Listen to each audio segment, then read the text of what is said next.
你話男人個外形唔影響自信就假嘅。我有好多客都成日要見人嘅，所以佢哋特別着重外形，成日都叫我幫佢哋執下個髮型，覺得外形好啲，行出嚟都自信啲。但其實佢哋都忽略咗眉形嘅重要性。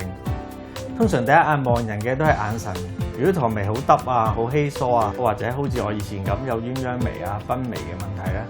就成日都會俾人話我做咩咁怕醜啊，做咩咁冇精神啊，做咩咁愁咁樣嘅。丁 House 眉形大改造療程係根據我嘅面型同五官去設計適合我嘅眉型，由講解、量眉、調色至正式做都好專業，出嚟嘅效果好自然，解決咗我鴛鴦眉啊、崩眉嘅問題。真係唔講唔知，原來同樣嘅技術仲可以用喺髮線上面。